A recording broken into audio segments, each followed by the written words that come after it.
इतनी सारी फील्ड है हमारे यहाँ, एस्ट्रोलॉजी है, न्यूमरोलॉजी है, लेकिन आपने जो एक्सपर्टीज गेन की वो ग्राफोलॉजी में की। क्या खास है इसमें? स्टडीज से क्रिमिनल्स को समझना शुरू कर दिया कि ये वाले क्रिमिनल ने अभी जो एक्ट करा है ये मर्डर है, रेप है या चोरी करी है, क्या थेफ्ट, क्या हुआ, क्या है। आपने इतने सारे सिग्नेचर को एनालिसिस की है, आज तक किसी सेलिब्रिटी या बड़े बिजनेसमैन का सिग्नेचर आपने एनालाइज किया है? नरेंद्र मोदी जी हमारे प्राइम मिनिस्टर, उनके सिग्नेचर पड़े हैं। पहले सिग्नेचर डेफिनेटली कुछ और था, अब सिग्नेचर डेफिनेटली कुछ और है। मतलब आपके अनुसार उन्होंने चेंज की है? हाँ, मेरे अनुसार उन्होंने सिग्नेचर चेंज करा है। तो मैं आपसे पूछना चाहूँगा, मोदी जी और राहुल गांधी के सिग्नेचर के बीच क्या डिफरेंस है? कर्व मैंने आपको बताया, वो इतना बड़ा रोल प्ले करता है कि वो आपको जीरो से हीरो पल भर में बना सकता है। तो जैसे कि अगर सिग्नेचर में फ्लॉज देखे जाते हैं तो क्या ये सिग्नेचर को बदल के हम अपना डेस्टिनी भी बदल सकते हैं? ये एक बेहतर सवाल है। स्टूडेंट्स के लिए ये सिग्नेचर कितना इंपॉर्टेंट रोल प्ले कर सकती है? इवन हैंडराइटिंग में फेक कर पाना बहुत ही डिफिकल्ट होता है। 95 to 98% लोग अपना सिग्नेचर वही लिखेंगे एग्जैक्टली जो लिखते आए हैं। जब कभी भी कोई भी इंसान अपने सिग्नेचर के एंड में एक सिंगल डॉट लगा देता है तो एक बड़ा सा रुकावट अपनी लाइफ में क्रिएट कर देता है। अच्छा, क्या इसे लाइफ थ्रेड या डेथ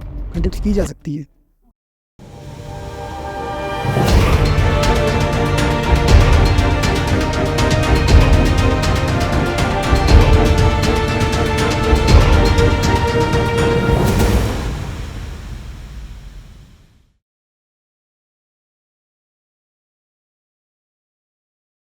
नितिन जी नमस्कार। नमस्कार। Welcome to Mystic Insights. कैसे हो भाई आप? मैं बहुत अच्छा हूँ विशाल, आप कैसे हैं?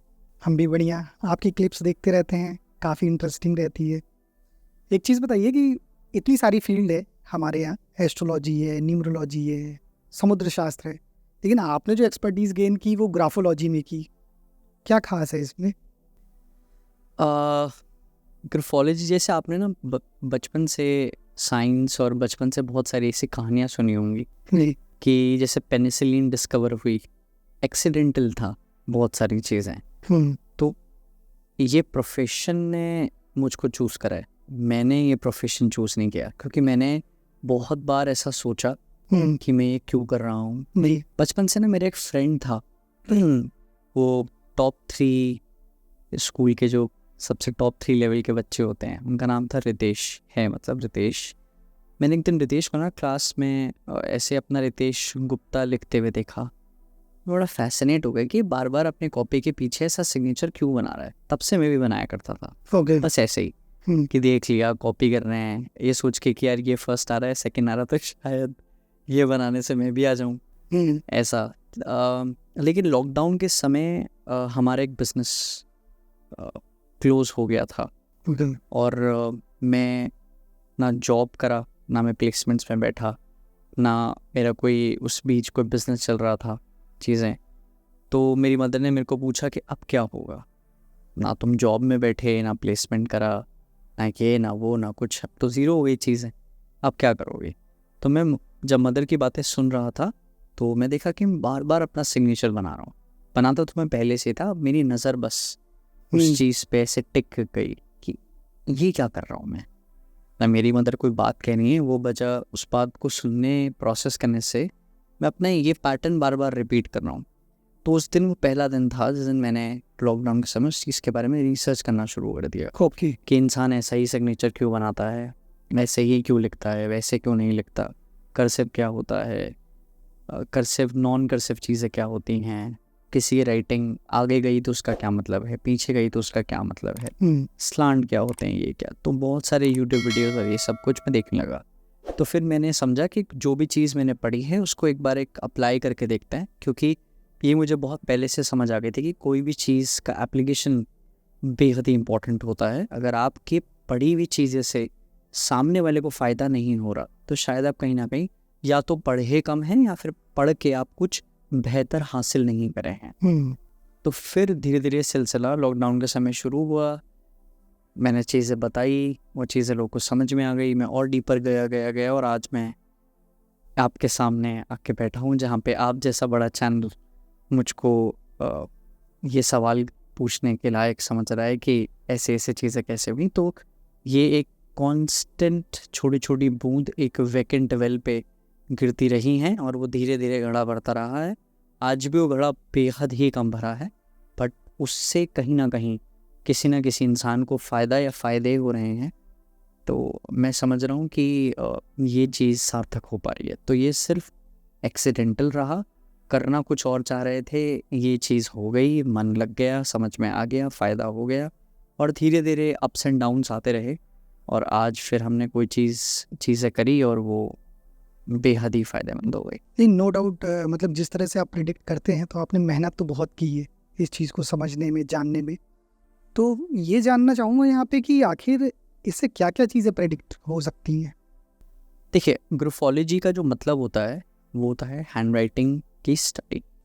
ग्राफो और लोगोस, ये 2 डिफरेंट शब्द हैं जिनको जुड़ के ग्राफोलॉजी बना है। सबसे पहले अगर आप इंडियन हिस्टोरिक वैदिक साइंस के हिसाब से चलें तो महर्षि पराशर ने सबसे पहले ये कॉन्सेप्ट महर्षि वाल्मीकि जी से डिस्कस किया था। ओके। कि ऐसे शब्द क्यों लिख रहे हैं, इन शब्दों के पीछे इंसान की मानसिकता को हम कैसे समझ सकते हैं। ओके। धीरे धीरे समय बढ़ता गया और भी बहुत सारी चीज़ें लाइक एस्ट्रोलॉजी, न्यूमरोलॉजी और हावी हो गई, बेहतर हो गई, ज़्यादा लोग उन चीज़ों के बीच चल गए और वो ये चीज़ कहीं ना कहीं दबती चली गई। लेकिन उसके बाद धीरे धीरे बहुत सारे ऐसे साइंस फ्रांस में, जर्मनी में बहुत बड़े बड़े साइंटिस्ट हुए हैं, जियोन से लेके मार्क्स पुल्वर से लेके XYZ डोमेन्स में, जिन्होंने इस चीज़ को एक साइंस की तरह समझा।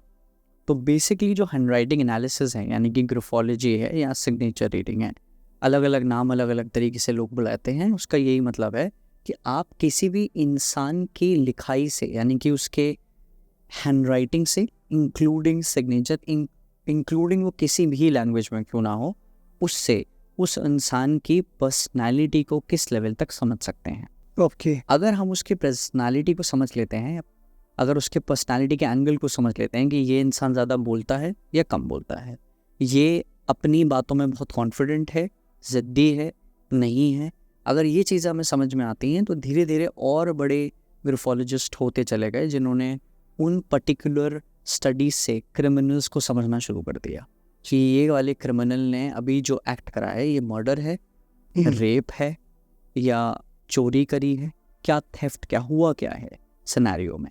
उसके बाद धीरे धीरे उससे हेल्थ समझ में आने लग गई कि कोई डिप्रेसिव है, कोई एंग्जाइटी है, तो उसको साइकोलॉजिस्ट एज अ टूल इस्तेमाल करने लगे। धीरे धीरे इस तरह की चीज़ें आने लग गई। तो जो प्रिडिक्शन का वास्ता है वो ग्राफोलॉजी से बहुत ढीला है। लेकिन जब हम समझते हैं और चीज़ों को बहुत डीपर लेवल ऑफ पर्सनालिटी से कनेक्ट करते हैं तो हम ये समझ पाते हैं कि इस इंसान की जो अभी की चीज़ें हैं, इससे शायद इस तरह की चीज़ें फ्यूचर में जा रही होंगी। और with respect to personality, with respect to health, with respect to marriage, हम वो पैरामीटर्स को समझ पाएंगे। तो लार्जली हैंडराइटिंग का जो पूरा यूनिवर्स है वो इंसान के प्रेजेंट और इंसान की पर्सनालिटी से टाइटली कनेक्टेड है। ओके। तो मतलब कहीं ना कहीं ये एक प्रकार से साइकोलॉजी से भी कनेक्टेड है। बिल्कुल, ग्राफोलॉजी। बिल्कुल बिल्कुल।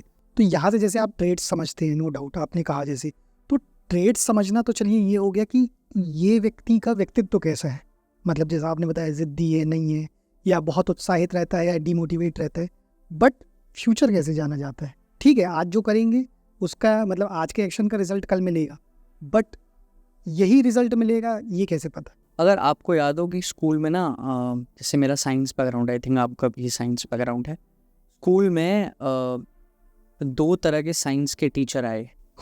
एक ने बेहद अच्छा पढ़ाया और दूसरे ने भी उतना ही पढ़ाया लेकिन बिल्कुल अच्छा नहीं पढ़ाया। किताब दोनों के लिए सेम है, अब डिपेंड करता है कि आपने कितनी रिसर्च करी है। तो जो बेहतर पढ़ा रहे हैं उन्होंने उन डॉट्स को अपनी मेहनत से, रिसर्च से, और खासकर एक सबसे इम्पोर्टेंट शब्द है जिसमें मेरी दुनिया चलती है, वो है क्यूरियोसिटी से। तो अगर किसी ने मुझसे सवाल पूछा कि आप ये बताइए कि मैं इनके साथ शादी कर लूँगी या नहीं कर लूँगी, तो मैंने उनको लॉजिकली डिफाइन करा कि अगर आप जिनके साथ हैं या जिनसे शादी करना चाहती हैं उनकी भी चीज़ें मेरे सामने ला के रख देती हैं तो मैं डेफिनेटली बता दूंगा कि रिलेशनशिप चलेगा या नहीं चलेगा। तो हमने ज़्यादा रिसर्च कर ली, ज़्यादा मेहनत कर ली, ज़्यादा किताबें पढ़ ली, और on the top of it the speed, जैसे आपने अभी थोड़ी देर पहले ही बोला था, the speed of execution was very high. और मैं इतने ज़्यादा सिग्नेचर रीड कर दिए, इतने पैटर्न देख दिए रियल टाइम, और रियल टाइम फीडबैक फटाफट से ले लिए। ओके। और हम पहले क्या करते थे, आज से कुछ साल पहले, कि हर दिन 150 फ्री रीडिंग्स करते थे, ओके। 1-1 मिनट की। तो अगर वो 150 लोग हमारा ऐड देख रहे हैं तो 150 लोग जब हम तक आए उसमें से फ्री रीडिंग हुई। तो सबको मैंने बताया। तो सबसे पहले मुझे ये जानना था कि जो चीज़ मैं आगे लेके जाना चाह रहा हूँ उसमें मेरी कितनी पकड़ है, मुझको लोग कितना समझ रहे हैं। डेटा पॉइंट तो मैंने पढ़ लिया, कोई किताब तो मैंने पढ़ ली। अब जब मैं किताब से आपको कॉन्सेप्ट एक्सप्लेन करके आपको कोई चीज़ बता रहा हूँ, वो चीज़ सार्थक हो भी पा रही है नहीं हो पा रही है। ओके। उसका लूप मैंने उतना ही स्पीड में चलाया जितना स्पीडी मैंने पढ़ने का चलाया। होता क्या है, अक्सर बहुत सारे लोग जो पढ़ रहे होते हैं वो इतने स्पीड में पढ़ लेते हैं, लेकिन एप्लीकेशन इस स्पीड में जारी होती है, तो ये जो गैप आ जाता है इसकी वजह से वो लोग एक्सेलेंस अचीव नहीं कर पाते। मतलब आपका ये कहीं ना कहीं कहना है कि अगर आप कोई चीज़ को प्रैक्टिस कर रहे हैं लगातार अप्लाई भी करते चलो, इम्प्लीमेंट करते चलो, लगातार, क्योंकि वहाँ पे आप गलती सुधार भी सकते। बिल्कुल, और आपको पता चलेगा कि आप गलती कर कहाँ रहे हैं। एग्जैक्टली, बिल्कुल। तो अभी मैं एक किताब पढ़ रहा हूँ क्लेरा रोमन की। और क्लेरा रोमन ने 1930s में एक मैकेनिकल पेन बनाया था। अच्छा। और ये मैकेनिकल पेन आपकी लिखाई के क्वालिटेटिव और क्वांटिटेटिव एनालिसिस से ये बता सकता था कि आप जो क्रिमिनल हैं उन्होंने मर्डर करा है, अच्छा, या चोरी करी है, या किसी को हानि किस तरीके से पहुंचाई है। एग्जैक्टली वो पेन के बाद क्लेरा रोमन बता देती। तो ये पेन में नहीं, तो पेन में एक्चुअली था क्या, मतलब क्या सिर्फ राइटिंग थी या कुछ और भी था? ये पेन को उन्होंने इस तरह से बनाया कि प्रेशर पेन का, लिखाई पेन की निप, प्रेशर, एंगल, एक एक चीज परफेक्ट लेवल के मेट्रिक में बन रही है। तो एग्जैक्टली जो पड़े हुए पैटर्न हैं, और जब आप किसी क्रिमिनल ने थेफ्ट वाली चीजें लिखी तो वो मैच हो जा रहा है, तो उनको समझ में आ जा रहा है कि ऐसा चीज़। तो मतलब बहुत ही इंटरेस्टिंग है, मतलब सिर्फ राइटिंग नहीं, मतलब एंगल भी देख रहे हैं और साथ में प्रेशर भी नोट करा जा रहा है। और भी बहुत सारी चीज़ें हैं, क्योंकि जब हम किसी को हैंडराइटिंग एनालिसिस से कोई भी चीज़ समझाते हैं तो एक सिग्नेचर को समझने में हमें हंड्रेड्स ऑफ एल्गोज लग रही होती हैं कि ऐसा एंगल, वैसा एंगल, चीज़ें ऐसा वैसा, ये वो, ऐसा कैसे, मतलब इस चीज़ के पीछे का रीजनिंग क्या आया। तो बहुत ही इंटरेस्टिंग सब्जेक्ट है। और on the top of it मेरा नेचर ही ये रहा था कि मुझे ह्यूमंस को समझने में बहुत मज़ा आता था कि आंखें यहीं पे क्यों हैं, कान 2 ही क्यों हुए, राइट, उंगलियां 5 ही क्यों आई, इतनी ही लंबी क्यों बनी। तो मुझे धीरे धीरे इन सब्जेक्ट्स में बहुत इंटरेस्ट था। तो उन सब्जेक्ट को मैंने इस पर्टिकुलर सब्जेक्ट के साथ बस रिलेट कर दिया और मैं एक जरिया बन गया, और अब मैं सीखता रहता हूँ वहाँ की चीज़ों से। आप एक्चुअली सबसे ज़्यादा जिज्ञासु हैं। आपको मतलब बहुत इंटरेस्ट रहता है ये चीज़ों को, मतलब मैं जिज्ञासुलॉजिस्ट हूँ। नहीं, बहुत बढ़िया। अच्छा, एक चीज़ है, मैं अभी प्रिडिक्शन के ऊपर भी आऊँगा, लेकिन उससे पहले मैं ये जानना चाहता हूँ, जैसे आपने कहा कि आपने बुक्स रीड की और आपने लगातार अप्लाई किया, तो जैसा मैं ऑलरेडी आज की डेट में देख रहा हूँ तो बहुत ज़्यादा नंबर ऑफ एस्ट्रोलॉजर देखने को मिल रहे हैं, बहुत ज़्यादा लोग क्लेम कर रहे हैं हम वास्तु जानते हैं, न्यूमरोलॉजी में बहुत लोग दिख रहे हैं। लेकिन कहीं ना कहीं मुझे ये समझ में आता है, ये देख भी रहा हूँ क्योंकि ऑलरेडी मैं स्पिरिचुअल फील्ड में को एक्सप्लोर करता रहता हूँ, कि ग्राफोलॉजिस्ट थोड़ा नंबर्स में कम है। अब होंगे नो डाउट, लेकिन या तो लाइमलाइट में नहीं आए, और जो थोड़ा आप जैसे मतलब एक्सपर्ट हैं लाइमलाइट में, तो बहुत कम है उस मुकाबले जो वास्तु एक्सपर्ट्स या एस्ट्रोलॉजर है। तो इसका कारण क्या हो सकता है? इसका कारण मतलब बहुत सारे हो सकते हैं। एक कि जो हिस्ट्री है वो हिस्ट्री ज़्यादा सकारात्मक रूप से एस्ट्रोलॉजी को अपनाती है भारतीय रूट्स को लेके। पर इस तरह की बात पहले आपने कभी नहीं सुनी होगी कि महर्षि पराशर उस चीज़ पे रिसर्च कर रहे थे। कितने लोगों को ये बात पता है? इसका मतलब वो रूट कहीं ना कहीं खो गए, पहली चीज़। दूसरी चीज़, इंडियन सोसाइटी तो एक बहुत छोटा ग्रुप हो गया। अक्रॉस द ऑल मैमल्स हम वैलिडेशन सीकर्स होते हैं। मतलब अगर मैं आपको बोलूं कि विशाल आपकी घड़ी बहुत खूबसूरत लग रही है, आपने ये राडू की घड़ी कहाँ से ली, तो आप बोलेंगे, आपके चेहरे पे जो स्माइल आएगी कि क्या बात कह रहे हैं, कि ये चीज़ जो मैंने इतनी मेहनत से ली थी वो इस इंसान की नज़र में चढ़ गई। बिल्कुल, अब इनको विशाल याद रहेगा। तो ये वैलिडेशन सीकिंग हमारे खून में है। एक पीकॉक जो अपने फेदर फैलाता है और दूसरे जेंडर को अट्रैक्ट करता है, अपनी एनर्जी को बर्न करता है। एक बनिया कम्युनिटी में 20 करोड़ रुपए आप शादी में खर्च कर रहे हैं, आप पैसे बर्न करते हैं। एक मार्केटिंग कंपनी पूरे पेज में अपना ऐड देती है, एक मार्केटिंग कंपनी पूरे यूनिपोल में अपना सिर्फ नाम लिखती है, this is burning of energy in order to prove that you have a higher status. Correct? तो सवाल एक बार फिर से मतलब कहीं ना कहीं लोग कम क्यों हैं, ग्राफोलॉजिस्ट लोग कम क्यों हैं? तो जो वैलिडेशन ज़्यादा सीख हम करते हैं वो ज़्यादा वैलिडेट एस्ट्रोलॉजी, न्यूमरोलॉजी, टैरोट इन विधियों से ज़्यादा किया जा सकता है, क्योंकि अगर आप किसी टैरोट रीडर से पूछें कि कल के दिन मैं किसी से मिलने जा रही हूँ, वो मेरे को देख के पसंद करेगा या नहीं करेगा, ये टैरोट बता सकता है, एस्ट्रोलॉजी भी शायद बता सकती है, ऑफ कोर्स बहुत सारी चीज़ें। पर अगर आप मुझसे पूछते हैं कि इस तरह का फ्यूचर चीज़, तो हम इस डायरेक्शन पे काम नहीं करते, या इस डायरेक्शन के लिए बना ही नहीं जिन्होंने हैंड राइटिंग बनाया। हैंड राइटिंग इस चीज़ के लिए बना कि मैं प्रोडक्ट मैनेजर हायर कर रहा हूँ जिनको 6 ईयर का एक्सपीरियंस है, और आप उनकी पर्सनालिटी देख के बता सकते हैं कि वो हमारी कंपनी के लिए राइट फिट होंगे या नहीं होंगे। Okay, right? तो यूसेज बहुत अलग हो गया। तो यहाँ पे जितने हमारे सवाल, जितना बड़ा हमारा वैलिडेशन, जितना हमारा बड़ा स्टेटस, उसको इस वाली ऑकल्ट साइंसेस ने काफ़ी हद तक बेहतर कैटर करा। इसीलिए ऑकल्ट साइंसेस इंडिया में ज़्यादा प्रैक्टिस करी जाती हैं, ज़्यादा बड़े स्टार्टअप्स इसमें बन रहे हैं, ज़्यादा चैनल्स इनको डिस्कस कर रहे हैं as compare to graphology.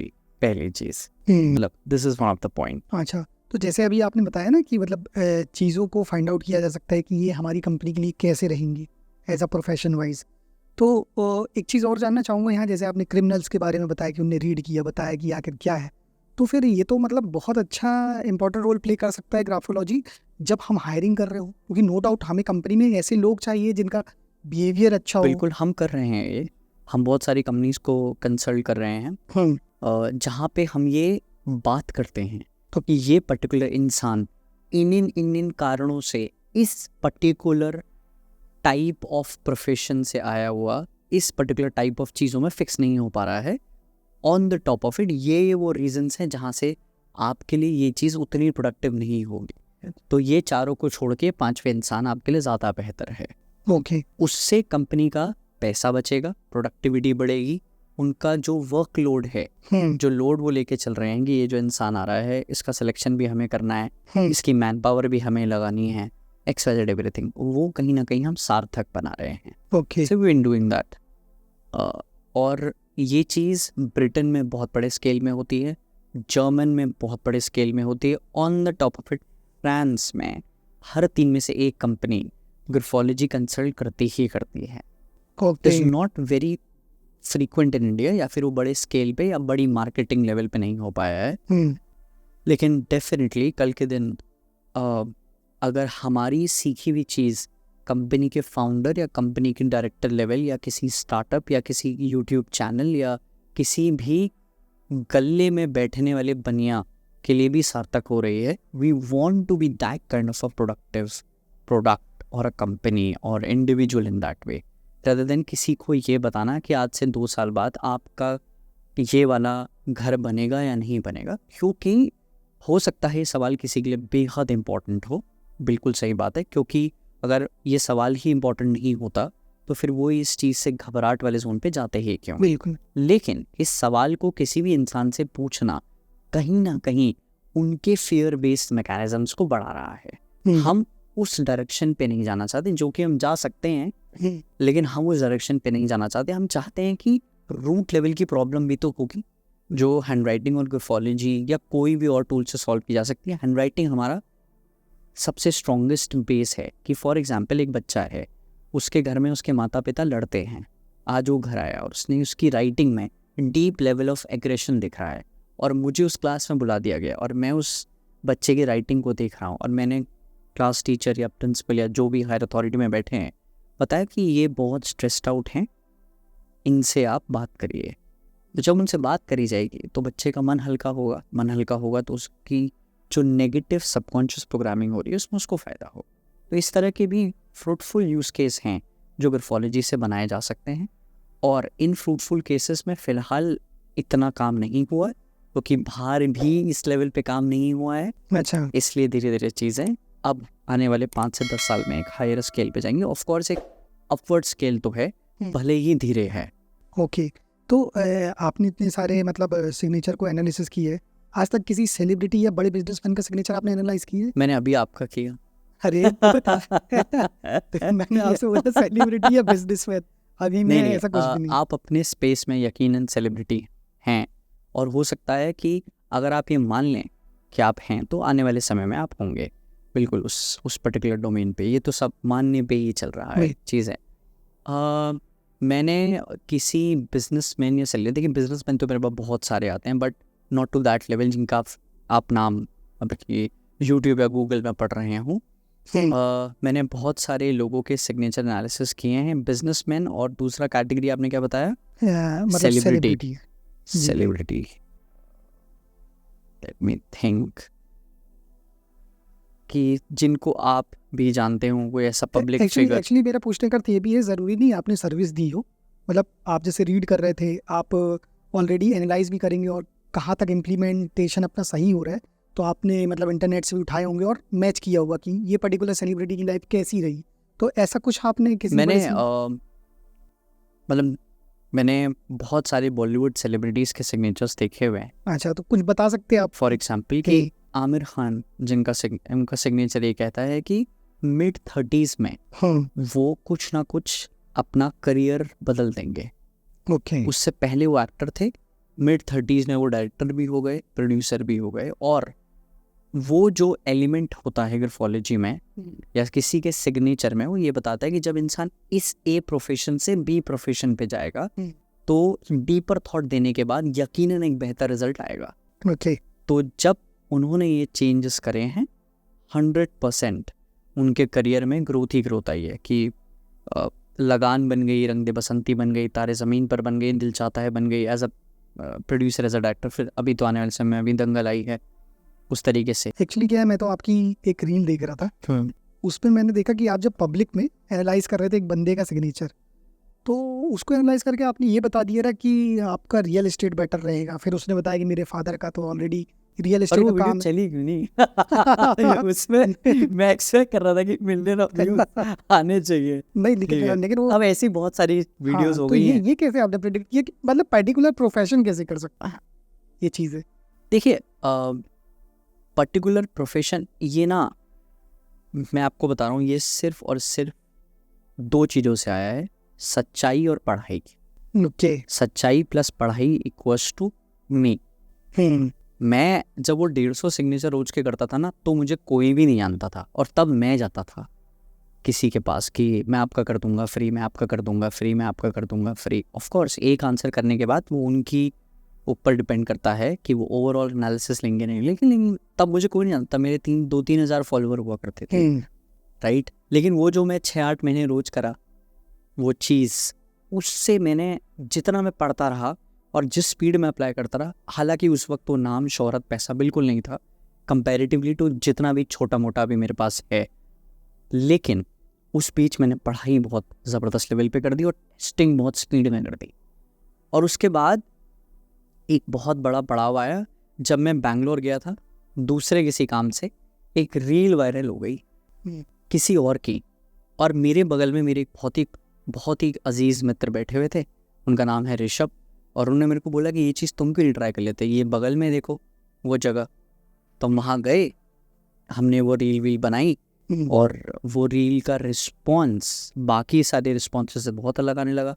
Of course वो हिट तब भी नहीं हुई, बट रिस्पॉन्स बेहतर हुआ। तो फटाफट जब हम उत्तराखंड आए और हम नैनीताल गए और हमने रील्स बनाई, तो मुझे आज भी याद है कि एक रील मतलब पैकअप हो गया था हमारा, और हम घर को जा रहे थे, तो हमारा साथ में जो वीडियो पूरा कवर करते हैं प्रियांशु, उनने बोला कि एक वीडियो ना मिसिंग रह गई है और हमें ना छोड़ना नहीं चाहिए, लेकिन एक काम करते हैं किसी दूसरे लोकेशन पे जाके आज ट्राई कर लेते हैं।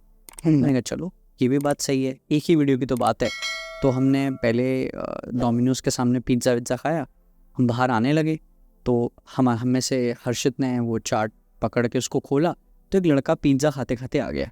तो उसने बोला कि यार मेरा कर दो। अब हमें ये हुआ था कि लड़कों की तो ऑलरेडी हमने वीडियो कर ली है, अब हम करें ना करें, तो हम राज़ी हुए कि चलो आखिरी तो वीडियो है, कर ही लेते हैं। जिस दिन वो वीडियो आई और मैं सुबह उठा, तो वो वीडियो हुई वायरल। ओके, वो पहुंच गई थी अगले ही दिन कुछ 2-2.5 लाख लोगों तक, जो आज से पहले कभी भी वो नंबर चेंज ही नहीं हुआ था। उसके बाद फिर वो सिलसिला बढ़ता रहा, मिलियंस ऑफ व्यूज़ आते रहे।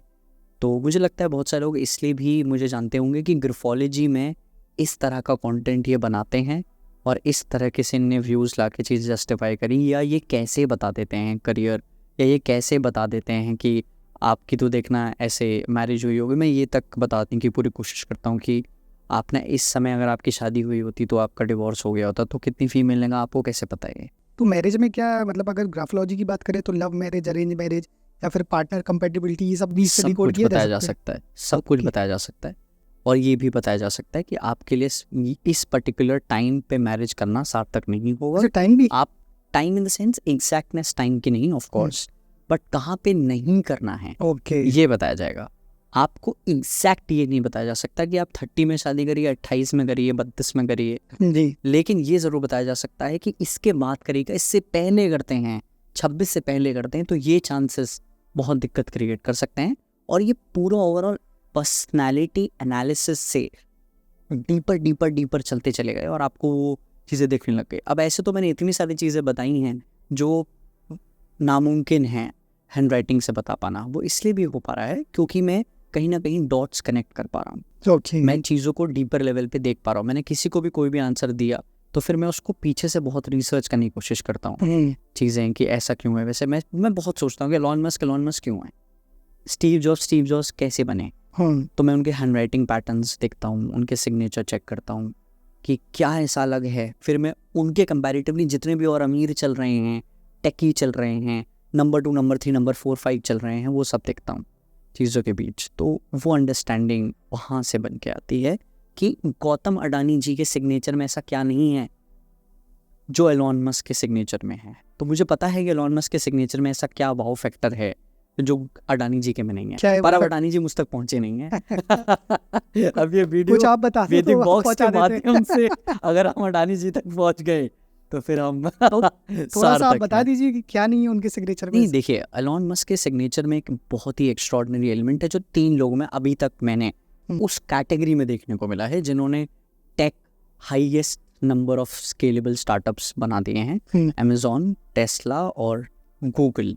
तो गूगल के one of the founder, not only founder, Larry Page, दूसरे अमेजॉन के फाउंडर जेफ बेजोस, और टेस्ला या कोई भी और एलॉन मस्क की कंपनी, उन तीनों के ही सिग्नेचर में एक ऐसा डीपर साइन है जो इनके टेक्निकल पार्ट ऑफ माइंडसेट, या वो जो एक अजीब सा अड़पन होता है ना कि अभी बैठे ये प्रॉब्लम सॉल्व करने और इसमें कितने भी घंटे लगे, प्रॉब्लम सॉल्व करे बिना इस पर्टिकुलर गद्दी से नहीं उठे। सोना बाद में, खाना बाद में, मिलना बाद में, सब बाद में देखा जाएगा। इसको हम कहते हैं OCD, ऑब्सेसिव कंपल्सिव डिसऑर्डर। ये ऐसे भी आ जाता है कि हाथ धोने हैं तो हर 2-2 घंटे में हाथ धो लिए, समझ रहे हैं आप, पर्पस।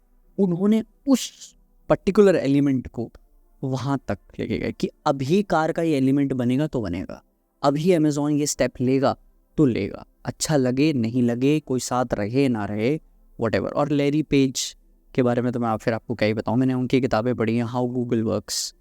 और सुंदर पिचाई से पहले एरिक स्किमिड रहे थे गूगल के CEO। तो एक मैंने स्टार्टअप है, एक पॉडकास्ट है ब्लिट्स स्केलिंग करके, जिन्होंने लिंक्डइन बनाई थी, रीड हॉफमैन, उन्होंने ये चीज़ शुरू करी एज अ पॉडकास्ट। तो वहाँ पे एरिक आए हुए थे तो वो कहानियाँ बताते थे गूगल के बारे में कि गूगल क्या क्या करता था, कैसे ले। फिर मैंने किताब पढ़ी उसके बाद कि हाउ गूगल वर्क्स। तो मैं सिर्फ ग्राफोलॉजी की बुक नहीं पढ़ता, मैं बहुत ही एक्सपेरिमेंटल बुक्स पढ़ता हूँ, मैं ओशो भी पढ़ लेता हूँ, मैं सब चीज़ें समझ लेता हूँ। और जब मैं कोई एक चीज़ समझता हूँ तो फिर मैं, ऐसा नहीं है कि ओशो के भक्त बन गए, फिर मैं ओशो के सिग्नेचर भी चेक करूँगा, मैं ओशो पे डॉक्यूमेंट्री भी देखूंगा, ओशो की वीडियो भी देखूंगा, मैं ये भी समझूंगा कि ड्रग्स करते थे नहीं करते थे, मैं भी समझूंगा कि रॉयल्स रॉयस के लोगों में और ओशो के लोगों में क्या कॉमन, कि रॉयल्स रॉयस ही जमी, उन्हें जैगवार क्यों नहीं जमी, लैंड रोवर क्यों नहीं जमी, या मर्सिडीज़ की कोई गाड़ी क्यों नहीं जमी, ऐसे। तो ये रिसर्च का जो तालाब है, पूरी कोशिश है कि ये ओशन बन जाए एक दिन, कि आपके पास लॉजिक्स इतने स्ट्रॉन्गर हों आपके पास, आपके प्रोडक्ट में, आपके स्टार्टअप में, कि जो भी समुद्र में गोते मारे उसको अपना अपना पर्ल मिलता रहे। आपने प्रोफेशनल लोगों के लिए तो बहुत कुछ बता दिया। मैं हमेशा एक जो स्टूडेंट्स कैटेगरी होती है उनको हमेशा मतलब मैं टारगेट करता हूँ, क्योंकि वो कहीं ना कहीं हमारे देश का भविष्य है। स्टूडेंट्स के लिए ये सिग्नेचर कितना इंपॉर्टेंट रोल प्ले कर सकती है? देखिए, हैंड राइटिंग ना एक तरह से ब्रेन राइटिंग होती है। एक्चुअली क्या है कि बहुत से लोगों को ये भी रहता है कि गवर्नमेंट एग्जाम पास करने, यूपीएससी या पीसीएस, वहीं कुछ लोगों को आईआईटी आईआईएम्स में मतलब एडमिशन लेना है। तो ये लोग किस तरह अपने मतलब ड्रीम्स को अचीव कर सकते हैं? करेक्ट। रिसेंटली परसों ही मेरे पास एक फादर आए, उन्होंने अपने बेटे का सिग्नेचर मेरे को दिखाया और मैंने उनको, हमारी टीम ने उनको पहले बताया था कि आप ये प्रोसेस 1.5 months के बाद करिए, क्योंकि उससे पहले कोई भी स्लॉट अवेलेबल नहीं है। इतनी जल्दी आप अपॉइंटमेंट मत लीजिए। उन्होंने हमें 3 गुना पैसा देके, 3 गुना, जब वेरी वेरी गुड नंबर। मैंने उनको खुद कॉल करके बोला था पैसे पे करने से पहले ये मत करिए, आप रुक जाइए, लेकिन उन्होंने बोला नहीं, मुझे करना ही करना है, मेरे बेटे के लिए बहुत ही इंपॉर्टेंट है, आप ये करिए। तो मैंने उनके साथ डे बिफोर येस्टरडे बात करी और एक एक एलिमेंट बताया कि आपके बेटा एडिक्शन में कैसे जा रहा है, आपका बेटा इंटेलिजेंट क्यों है, आपका बेटा टेकी ज़्यादा होगा, आर्टिस्टिक ज़्यादा होगा, मार्केटिंग में ज़्यादा जाएगा, या बायो में, एग्रीकल्चर में ज़्यादा जाएगा। हर एक पॉइंट डेटा वाइज उनको पता है। या आर्मी कोशिश कर सकता है। तो उन्होंने बताया कि मेरे बेटे ने ये 5 चीज़ें अपने करियर में छांट रखी हैं। तो मैंने बताया इस 5 में से तीसरी चीज़ सबसे पहले नंबर पे है, 5वीं चीज़ तीसरे नंबर पे, ऐसे करके मैंने उनको बताया। और मैंने उनको समझाया कि इस पर्टिकुलर डोमेन पे अगर आप बच्चे पे प्रेशर ना डालें और उसकी काबिलियत को समझ लें, प्लस जो मैं आपको बता रहा हूँ उन्होंने ऑलरेडी चेक कर रखा था कि वो किस तरह का कंटेंट देखते हैं, किस तरह के लोगों से मिलते हैं, व्हाटएवर, और उन्होंने वो डेटा पॉइंट बिल्कुल सही बताया। तो मैं उनको उस तरीके से भी हेल्प कर रहा हूँ कि जहाँ पे बच्चे को एक बेहतर साइकोलॉजिस्ट या इस तरह से लोग मिल पाएँ जो डेप्थ में ये डेटा पॉइंट लेके उनको डेप्थ में उस प्रॉब्लम का सोल्यूशन दे पाएँ by changing certainly some habit. तो एक तरह से बच्चा जब लिख रहा होगा ना, बच्चे की सच्चाई ही उसको बच्चा बनाती है। वो फेक नहीं कर सकता। इवन हैंड राइटिंग में फेक कर पाना बहुत ही डिफिकल्ट होता है। 95 to 98% लोग अपना सिग्नेचर वही लिखेंगे एग्जैक्टली जो लिखते आए हैं, राइट। अभी मैं आपसे बोलूँ कि इस रूम पे मैं आपका नाम बोलूँ विशाल, तो आप ही हाँ बोलेंगे, बहुत डिफिकल्ट हो जाएगा किसी भी और जितने बेहतरीन लोग बैठे हुए हैं कि वो भी विशाल में बोले हाँ बताओ। आप समझ रहे हैं ना, कोई चीज़ें लॉजिकली इतनी स्ट्रांगली पैटर्न में रिपीट हो जाती हैं कि आप उनको चाह के भी नकार नहीं सकते। पहले आप पैटर्न को बनाते हैं और फिर पैटर्न आपको बनाता है, राइट। तो बच्चों का जो पैटर्न है, अगर कोई भी हम जैसे एक्सपर्ट इन पर्टिकुलर बच्चों की लाइफ की जिम्मेदारी ले लेते हैं, और ऑफ कोर्स बहुत सारे अच्छे स्कूल्स कंसल्ट भी कर रहे हैं, लेकिन मुझे नहीं पता कि कितने डेप्थ में कर रहे हैं। अगर वो समझ लेते हैं कि हमारा बच्चा, क्योंकि 10th के 11th के 12th के बहुत सारे बच्चे सुसाइड भी करते हैं कोटा में, अपने घरों में छोटे छोटे मार करके 99.7 की जगह 99.2 आ गई, अब मेरा सिलेक्शन यहाँ नहीं होगा, मैं यहाँ नहीं जा पाऊँगा, व्हाटएवर। तो अगर हम हेल्प कर सकते हैं तो हमें करना चाहिए, मैं बिल्कुल करता हूँ। और बच्चे की हैंड राइटिंग जो भी पैटर्न रिफ्लेक्ट करती है वो 100% साबित होता है, पॉजिटिव या negative whatever. A and B, अगर नेगेटिव पैटर्न्स को इतनी अर्ली एज में सही कर दिया जाए बाय ग्राफोथेरेपी, तो 100% हम उनके सबकॉन्शियस माइंड के न्यूरल पैटर्न को बदल देंगे। तो कल के दिन उस बच्चे की प्रॉब्लम में बने रहना नेगेटिव हो जाएगा, रेदर देन पॉजिटिविटी को आगे बढ़ाना, पॉजिटिविटी को आगे बढ़ाता। अच्छा, क्या इसे लाइफ थ्रेट या डेथ प्रेडिक्ट की जा सकती है? हाँ, देखिए, मतलब मुझे ऐसा कहना तो नहीं चाहिए, मैं इसको प्रोफेशनली कभी भी नहीं करना चाहूँगा। मतलब रिसेंटली 2 महीने पहले मेरे फादर का एक्सीडेंट हो गया था, ही इज़ नो मोर। उनका हैंड राइटिंग पैटर्न में मैंने एक पैटर्न देखा था जो इस तरह के डेथ के आसार दिखा रहा था, लेकिन मुझे ये नहीं पता था कि इसका टाइमिंग क्या होगा, राइट। तो मेरे को समझ में पहले ही आ गया था, तो मैंने तो अपनी समझ बना ली। लेकिन मैं ये नहीं कह सकता कि मैं किसी भी सिग्नेचर में वो पैटर्न खोज के निकाल लूँगा, क्योंकि ये पॉडकास्ट बहुत सारे लोगों तक पहुँचेगा। इस तरह के सवाल उनसे पूछे जा सकते हैं। हमारे पास thousands of message per day आते हैं, जबकि हम बहुत सारे प्लेटफॉर्म पे वाइबल नहीं हैं फिलहाल अभी तक। लेकिन मैं ऐसा आज तक किसी ने भी क्लेम नहीं करा है, क्योंकि ये बहुत बड़ा क्लेम होता है। इसलिए मैं भी बोलूँगा कि जितनी किताबें, जितने लोग, जितने रिसर्च पेपर, अमेरिकन ग्राफोलॉजी की जो सोसाइटी है, ब्रिटेन की जो सोसाइटी है, उनके जितने रिसर्च पेपर्स मैंने पढ़े हैं, जितने खूबसूरत बेहतर ग्राफोलॉजी के जो साइंटिस्ट लेवल के लोग हैं, from Clara Roman to Dan Anthony to Max Pulver to, और महर्षि पराशर का तो कोई काम मिलता नहीं है, उस तरीके से तो हम उनको भी एक्सप्लोर कर पाते अगर दिख पाता, समझ पाता कि ये चीज़ बताई जा सकती है, डेथ या कितनी लाइफ एक्सपेक्टेंसी है। ये ज़रूर बताया जा सकता है कि ये इंसान इस पर्टिकुलर डायबिटिक वाले लेवल पे जा रहे हैं, इनको रोक लीजिए समय रहते हुए। ये मैंने बताया है बहुत सारे लोगों को कि मतलब एक ये प्रकार से डिजीज़ कहीं ना हो कहीं सकती है। डिजीजेस के मामले में बिल्कुल हेल्पफुल हो सकते बिल्कुल हैं बिल्कुल, कि क्योंकि पहले आप पर्सनैलिटी सचेत समझ में आ गई तो करेक्टर समझ में आ गया, तो करेक्टर में फ्लॉ समझ में आ गया, और वो करेक्टर का फ्लॉ माइंडसेट वाइज क्या प्रॉब्लम क्रिएट कर रहा है कि ये समझ में आ गया, तो फिजिकल बॉडी में कौन से बॉडी एलिमेंट पे वो परेशानी क्रिएट करेगा ये भी समझ में आ जाएगा, तो हम उस पे भी फिर टीच जा सकते हैं। ओके, तो एक तरह से graphology is not prediction, it's an analysis. It's an analysis. But occult sciences में जितनी भी चीज़ें आती हैं वो प्रेडिक्शन के लेवल पे ही होती हैं एज कम्पेयर टू एस्ट्रोलॉजी, टेरॉट और बाकी चीज़ें। इसीलिए ये सिर्फ लॉजिक को ज़्यादा सीख कर रही है रेदर देन प्रेडिक्शन वाली चीज़ों को, कि प्रेडिक्शन पे ना जाके, वो तो मेरी रिसर्च है जहाँ पे मुझे कुछ ना कुछ XYZ वीडियो में भी निकालना है A and B, मुझे कुछ ऐसा भी बताना है जो सच में इनके लिए फ़ायदेमंद हो, तो वो मैं निकालने की पूरी कोशिश करता हूँ। और वो वीडियो से लोग समझते हैं कि ये तो ये भी बता देते हैं, ये तो ये भी बता देते हैं, तो मैं पूरी कोशिश करता हूँ कि जब वो मेरे साथ पर्सनल कंसल्टेशन ले तो मैं उनको समझाऊँ कि ये चीज़ आपके सिग्नेचर में कहाँ से रिफ्लेक्ट हुई है और इसका लॉजिकल मतलब कैसे आया, इसका आपके बचपन से गहरा नाता क्यों था, कहीं आपके पिताजी ऐसे डोमिनेटिंग तो नहीं थे, या आपने अपने चाइल्डहुड में कोई सेक्सुअल हरासमेंट देखा है, तो ये सब चीज़ें बताई जा सकती हैं। इसकी वजह से हम इन तरह के डिफरेंट एक्साइटिंग इंटरेस्टिंग कोरिलेशंस पे पहुंच जाते हैं। तो मतलब जैसे कि अगर सिग्नेचर में फ्लॉज देखे जाते हैं तो क्या ये सिग्नेचर को बदल के हम अपना मतलब डेस्टिनी भी बदल सकते हैं?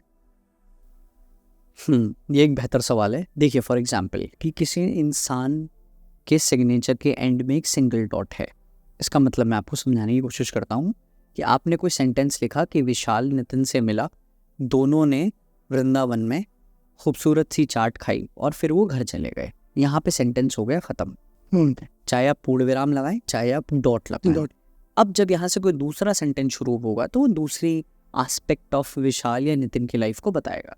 जब कभी भी कोई भी इंसान अपने सिग्नेचर के एंड में एक सिंगल डॉट लगा देता है तो एक बड़ा सा रुकावट अपनी लाइफ में क्रिएट कर देता है, क्योंकि जब ये सेंटेंस खत्म हुआ तो ये चीज़ खत्म हो गई। खत्म। जब कोई चीज़ आप रोक देंगे तो फिर आपकी growth, progress, hike, increment, exponential rise कैसे होगा? हो ही नहीं सकता, क्योंकि आप ही ने तो बड़ा सा पत्थर अपने सामने आकर रख दिया। अब आप कह रहे हैं मुझे आर पार दिख ही नहीं रहा, कैसे दिख सकता है? क्योंकि आपने एक बड़ा सा ब्लॉकेज जिसका नेचर ही यही है कि वो आर पार नहीं दिखाएगा, आपने उसको अपने सामने लाके खड़ा कर दिया है। It's next to level impossible. Okay. इस तरह की सिग्नेचर को कोई काट देता है, सिग्नेचर में कोई इस तरह का लूप चलाता है जिससे उनका नाम ही खत्म। बहुत सारे लोग अपने नाम को ऐसे क्रश कर देते हैं, बहुत सारे लोग अपने नाम के सिग्नेचर के नीचे बहुत सारी लाइनें लगा देते हैं। ये सब कुछ मेंटल इंस्टेबिलिटीज़ की ओर लेके जाता है, जिससे आप आम बने रहेंगे, आप प्रॉब्लम में जूझते रहेंगे, आपकी बॉडी में इश्यूज आ जाएंगे। फीमेल में हार्मोनल PCOS PCODs वाली चीज़ें आ जाती हैं, जहाँ पे मैं उनको बताता हूँ कि आपको PCOS PCODs है क्या, या आपको गैस्ट्रिक की प्रॉब्लम है क्या, आपको थायराइड बढ़ गया क्या, इस तरह की चीज़ें हैं, राइट, जो कि वो शायद मुझसे एक्सपेक्ट भी नहीं कर रहे होते हैं। ऐसे बहुत ही मल्टी केसेस होते हैं जहाँ पे इंसान सिर्फ मुझे चेक करना है या सिर्फ आया कि चलो करा के देखते हैं, लेकिन उनको इतनी डेप्थ मिल गई वो चीज़ समझ ही नहीं पाए कि इस तरह के से चीज़ें कैसे बताई गई। तो सिग्नेचर में जब हम वो खराब चीज़ों को हटा देंगे, आप समझ लेना आपकी थाली है खाने की थाली में रसगुल्ला भी रखा हुआ है और एक तरफ हरी सब्जी भी रखी हुई है। रसगुल्ला मैंने हटा दिया, ठीक है, या उसकी मात्रा को इतना कम कर दिया कि वो बस इतना है, लेकिन हरी सब्जी इतनी है। अब आप बताइए आपके पेट में प्रॉब्लम होगी या पेट बहुत ही अच्छे तरीके से काम करेगा? ऑफ कोर्स बिल्कुल अच्छे तरीके से काम करेगा, क्योंकि हम बैलेंस ले आए। इसीलिए जब कोई भी इंसान हैंडराइटिंग या सिग्नेचर में वो बैलेंस क्रिएट करता है, वो बैलेंस आपके ब्रेन के सबकॉन्शियस माइंड को भी बैलेंसिंग में फ़ायदा करते हैं। अब डिपेंड करता है कि जो पैटर्न को बताया गया वो पैटर्न में कितने समय तक प्रैक्टिस करा। अब अगर आपने वो पैटर्न ही समय तक प्रैक्टिस नहीं करा तो उसका नुकसान ये होगा कि जो खराब पैटर्न ऑलरेडी आपके साथ चल रहा था उसको कोई ना कोई चीज़ तो डोमिनेट करेगी ना, सो दैट अच्छी चीज़ खराब चीज़ के ऊपर आ जाए, तो ही अच्छी चीज़ ज़्यादा रिपीट और तो ही आप अच्छे बने। तो जिस इंसान ने उस अच्छी चीज़ को रिपीट ही नहीं करा, जैसे कि आपने कोई किताब पढ़ी और आपने उसको अपनी रियल टाइम में रिपीट ही नहीं करा, तो किताब का जो भावार्थ है वो खो गया। It is not something which make sense. खाली किताब पढ़ने से कुछ नहीं होगा। तो ये जो इम्प्लीमेंटेशन है जो बताया गया इस खराब पैटर्न को तोड़ने के लिए या अच्छे पैटर्न को खराब पैटर्न को डोमिनेट करने के लिए, जिसने उस चीज़ की प्रैक्टिस नहीं करी, तो ये जो नेगेटिव पैटर्न सालों से बना हुआ है इसको हम तोड़ ही कैसे पाएंगे? ओके ये डोमिनेट ही होता चला जाएगा। और ब्रेन को लॉजिक नहीं चाहिए होता। Subconscious mind by nature define इस तरीके से हो गया है कि वो नहीं समझ पाता कि अगर विशाल बोल रहे हैं कि मुझे रसगुल्ला खाना है, तो रसगुल्ला खाना उनके लिए सही है या ख़राब। वो ये प्रोबेबिलिटी बढ़ाएंगे कि जहाँ से लोग, एनर्जी, फ़ोन कॉल, जोमेटो, हर तरह की चीज़ें आपको रसगुल्ले की ओर ज़्यादा लेके जाएं। उनका काम ही ये है। ओके तो इस तरीके से ये चीज़ तो का मतलब ये जो आप जो भी मतलब व्यक्ति को पर्टिकुलर बताते हैं कि इस कारण हर्डल्स आ रहे हैं जी और आपको एक ये नया पैटर्न फॉलो करना है, तो क्या वो नए पैटर्न को लगातार मतलब ट्राई करते रहना चाहिए, प्रैक्टिस करते हैं कि जी जो लगातार बिल्कुल। उसको हम कहाँ करें हम उनको प्रैक्टिस? ये बताते हैं कि आपको इस तरह की कॉपी में, ओके इस तरह के पेन के साथ, इतने दिन में, इतनी बार और इतने महीनों तक ये चीज़ करनी होगी। क्योंकि किसी भी पैटर्न को बनने में, खाली बनने में 154 दिन लगेंगे और बहुत ही वो पैटर्न अनरिपीटेबल हो जाए तो वो 260 दिन से ज़्यादा लगेंगे। Okay at least good amount of 150 days तो वो चले, कि जहाँ पे 150th डे या 160th डे उसके ब्रेन को सोचना ना पड़े, मेहनत ना करना पड़े। क्योंकि ब्रेन का जो ओवरऑल प्रोसेस है वो एनर्जी को बचाने की ओर जाता है, कि एनर्जी नहीं रही और प्रॉब्लम आ गई तो विशाल कैसे फाइट करोगे? करेक्ट, अभी आ गया भूकंप तो कैसे तुम चीज़ें देखोगे? इसलिए ठीक है, मेहनत मत करो, आगे मत बढ़ो, आराम से बैठे रहो। वो पैटर्न को तोड़ने के लिए ऑफ कोर्स आपको प्रैक्टिस करनी ही पड़ेगी और फिर एक समय के बाद वो मानने लग जाएगा कि ये चीज़ तो बहुत ज़रूरी है और आपको रोज़ करनी है, फिर मेहनत नहीं लगती। अब आपने आज ब्रश करा तो आपने सोचा नहीं होगा ना कि मैंने आज 75% अपने जंप स्किल करे या कल 85 करे थे या कल मैं 95 करूँगा। आप अगर ब्रश ना करें तो आप अनइवन फील करेंगे एक सोसाइटल कॉन्स्ट्रक्ट में कि बिना ब्रश करे जाने से तो दिक्कत हो जाएगी, इसलिए करके जाओ। अब किसी ने बोला नहीं है कि ब्रश करने से ही आपके टीथ सिक्योर रहेंगे, क्योंकि प्री हिस्टोरिक टाइम पे तो सभी लोग ब्रश नहीं करते थे, तो इसका मतलब तो सबके दांत ऐसे टूट जाने चाहिए, पर ऐसा होता नहीं था, राइट। तो इसीलिए पैटर्न बनाए गए जहाँ से एक समय के बाद जब आप इतने साल प्रैक्टिस कर लें तो आपको सोचना है ना पड़े।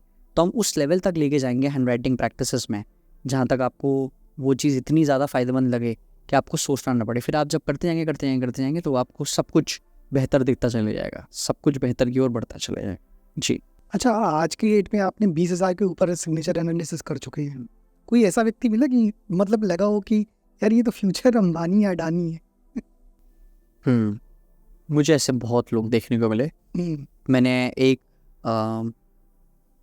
हैं हैदराबाद के बिजनेस ओनर, उनको बताया, वो ये हासिल करना चाह रहे थे कि मैंने ये बिज़नेस को 500 CR तक मैं लेके चला गया हूँ, अगले 3 साल में ये चीज़ 5000 CR तक पहुँचेगी या नहीं पहुँचेगी। तो मैंने उनको समझाया कि आप 5000 करोड़ के या 10,000 करोड़ के इंसान नहीं हैं, आप वे बियॉन्ड हैं।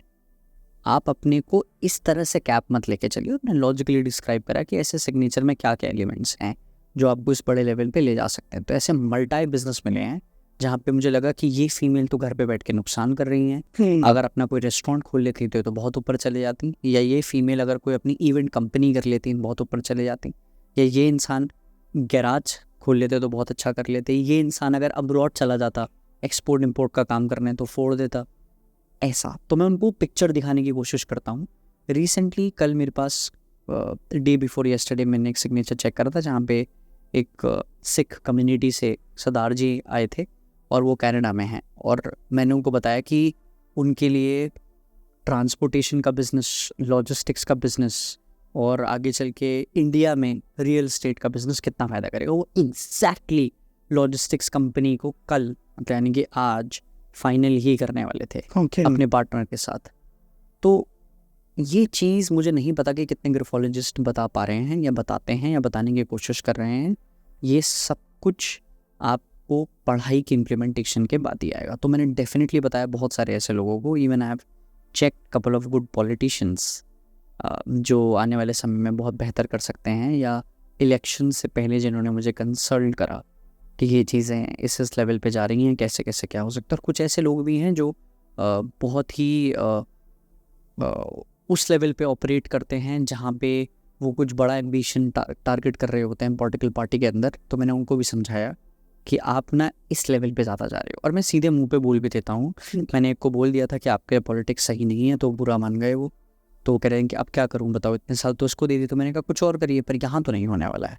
जी अच्छा, डे बाई डे आज के डेट में टेक्नोलॉजी बढ़ती जा रही है जी और एआई तो बहुत तेजी से जगह ले रहा है हर चीज़ों की, है ना? जी हम लोगों ने एस्ट्रोलॉजी न्यूमरोलॉजी में ऑलरेडी सॉफ्टवेयर देखे हैं कि आप अपनी डिटेल्स डालें और प्रिडिक्शन चालू। तो क्या कल को एआई या सॉफ्टवेयर ग्राफोलॉजी में भी प्रिडिक्शन दे पाएगा? हम ऐसा क्यों नहीं सोचते कि हम, देखिए आर्टिफिशियल इंटेलिजेंस एक बहुत ही बेस लेवल की चीज़ है। जैसे कि चीनी किसी ने बनाई, जिसने चीनी बनाई या जिस भी कंपनी ने चीनी लॉन्च करी, उस कंपनी ने कोको कोला नहीं बनाई। समझ रहे? तो चीनी का इस्तेमाल वेरियस जगह करा है। चीनी से लड्डू भी बनते हैं, चीनी से कोको कोला भी बना, चीनी से XYZ चीज़ें बनी। नाउ एज आर्टिफिशियल इंटेलिजेंस, पहले तो नाम ही मुझे बड़ा गड़बड़ करता है कि इंटेलिजेंस आर्टिफिशियल कैसे हो सकती है। AI is artificial intelligence, intelligence तो सकारात्मक रूप में होगी, राइट? तो ये नाम थोड़ा अजीब सा है। खैर, आर्टिफिशियल इंटेलिजेंस एक बेस लेवल की टेक्नोलॉजी है। इस पर बेहद बड़ी कंपनियां बनेंगी, बेहद फास्टली बनेंगी और बेहद पर्पसफुल बनेंगी समय के साथ। तो हम अपनी कंपनी में इसको इस तरह से लेते हैं कि being as a like firm believer कि टेक्नोलॉजी हमें फ़ायदा कराने के लिए बनाई है। On the top of it, technology हमसे आगे इसलिए नहीं हो सकती क्योंकि AI जो भी पैटर्न लेगा over a period of time वही ले सकता है जो फीड करा है, और मैं वो सोच सकता हूँ जो फीड नहीं करा गया है। इसीलिए और मैंने ही वो पर्टिकुलर, मैं मतलब as an representation of human is what I am talking about, कि वो आर्टिफिशियल इंटेलिजेंस बना दी। अब इसके ऊपर जो कंपनी का पर्पस है उसको इस पर्टिकुलर खूबसूरत चीज़ का इस्तेमाल करके हम ज़्यादा लोगों तक बेहतर टेक्नोलॉजी के साथ कम समय में कम पैसा लगा के कैसे पहुंच सकते हैं। This is what we been questioning every single day. So definitely आपको over a period of time कुछ ऐसा देखने को मिलेगा जो अभी तक भारत में नहीं मिला है, नहीं दिखा है, नहीं सुनने में आया। And we are in a rigorous process of doing that. और यकीनन हम AI का इस्तेमाल करके अपनी पढ़ाई, इंसान की अपने पढ़ाई से जितनी भी हम भलाई कर सकते हैं या उसको बेहतर कर सकते हैं या उसको एक रास्ता दे सकते हैं, वो हम टेक्नोलॉजी का इस्तेमाल करके ज़्यादा लोगों तक लेके ही जाएंगे। उसमें कोई फॉरबट नहीं है, क्योंकि मतलब पुष्प विमान तब भी तो बना था ना, राइट? वरना जाने में समय तो तब भी लग रहा था और आज भी लग ही रहा है। केदारनाथ जाने में समय, वो समय आपको ट्रैवल करना ही पड़ेगा जो भी पैदल से जाना चाहता है। इसलिए कोई भी समय पे जो टेक्नोलॉजीज़ बनी वो समय के कुछ लोगों के लिए और कुछ लोगों के बाद ज़्यादातर लोगों की लाइफ को बेहतर बनाने के लिए ही आई है, राइट? तो हम डेफिनेटली इतनी बड़ी बेस टेक्नोलॉजी में एक वर्टिकल ज़रूर क्रिएट कर रहे हैं, करेंगे, जहाँ से हम ज़्यादा लोगों तक अपनी बात पहुँचा पाएँ। मैं क्यों नहीं चाहूँगा कि कोई इंसान नॉर्वे में बैठा हुआ है, एक बीहड़ से गांव में नॉर्वे के, और वो उस जगह से 200 लोगों की एक कंपनी चला रहा है और उसमें 201 आदमी या पूरे के पूरे 200 लोग का एनालिसिस वो हमसे करवा ले और हमसे मिले बिना, हमारे पास आए बिना, हमें कोई बहुत ज़्यादा पैसे भी चार्ज ना करना पड़े, बट जो उनकी प्रॉब्लम है वो हम over a very larger distance, irrespective larger distance हम सॉल्व कर पा रहे हैं। ओके, क्या नितिन भाई, बहुत मज़ा आया आज आपके साथ बात करके। जी, आपने बहुत ही मतलब कहना चाहिए कि कॉन्फिडेंट होकर काफ़ी मतलब इंटरेस्टिंग चीज़ें समझाई हैं और उस तरफ भी फोकस डाला है लोगों का जहाँ लोग अभी नहीं ज़्यादा अवेयर थे। तो आई होप आगे भी हम ऐसे पॉडकास्ट करेंगे आपके साथ। समय निकालिएगा और आपने निकाला उसके लिए धन्यवाद। जी, बहुत बहुत धन्यवाद मुझे बुलाने के लिए और मुझे इतने बड़े प्लेटफॉर्म का हिस्सा बनाने के लिए। आप तक ये चीज़ पहुंच पाई और अब ये आवाज़, ये सोच, अप्रोच ज़्यादा लोगों तक पहुंचेगी। और ये इनिशिएटिव वैदिक वॉक्स, आप सभी लोग की टीम बेहद ही खूबसूरत इंसानों से भरी हुई है। लगातार आप लोगों से बातें हो रही थी और आज वो दिन सार्थक हो पाया है। आई होप कि वैदिक वॉक्स सिर्फ स्पिरिचुअलिटी का जो ये बीड़ा उठाया है वो सिर्फ वृंदावन, भारत और इंडिया तक ही सीमित ना हो, ये कण कण तक पहुंच पाए। और इसमें अगर हमारी किसी भी तरह की हेल्प, सोच, अप्रोच या हमारे एक्टिव इन्वॉल्वमेंट की ज़रूरत पड़ेगी, we are always always there. Thank you so much. Thanks भाई थैंक यार। You, thank you.